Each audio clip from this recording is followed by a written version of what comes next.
I'm Alex Morash, and let's queer up politics. Craig and Gillibrand reintroduced landmark bill to protect LGBTQ foster kids. Senator Kirsten Gillibrand and Out-Rep Angie Craig have reintroduced the John Lewis Every Child Deserves a Family Act, a sweeping federal bill designed to protect queer youth in foster care and LGBTQ+ parents who want to adopt.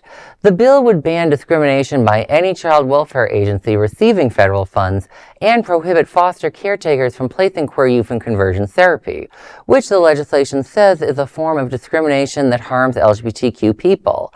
It also creates a national resource center focused on safety and placement stability for queer children and expands data collection to, quote, understand fully the extent and impact of discrimination and ensure accountability, end quote.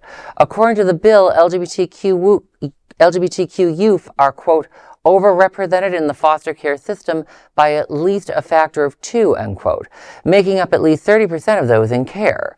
They experience harassment, discrimination, violence, and poor treatment at far higher rates and are likely to attempt suicide.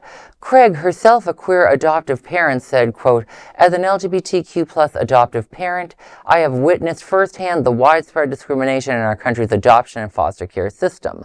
No state should allow discrimination against LGBTQ foster children or adoptive parents, end quote. 15 states currently allow such discrimination. This marks the bill's 9th introduction. You know, it always shocks me how there haven't been enough laws on treating queer youth, not just in the foster care system, but in our education system and homeless queer youth. Because people forget, the groups that tend to do a lot of the foster care and serving homeless youth, a lot of them are religious. And some people think, isn't that wonderful? The problem is a lot of religious institutions like to discriminate, which I don't understand, because it's mostly the Christians that do this. And I'm like, I'm not a scholar on Jesus, but he never told people not to hang out with him. He's like, everyone come hang out with me. So, like, you know, what's going on? So I'm just glad to see this sort of bill move forward. And I'm glad it's because these are a lot of youth that are going to be at risk. They're already at risk by being LGBTQ+. And then they're also at risk because now they're also in the foster system. So we don't know their stories with backgrounds of abuse, being tossed out of the house, or just, leaving on their own. But once they're in the system, they're stuck in the system, and you need responsible, caring adults to make sure these youth are taken care of correctly and given good homes, education, and care. So that's hopefully what this will do.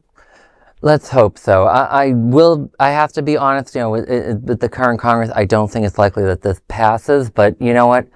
There's hope sometimes. If Marjorie Taylor Greene could accidentally convert into being good on a couple issues, maybe a few members of Congress could get some decency and support this bill. There is no other queer news nonprofit like this in the entire world.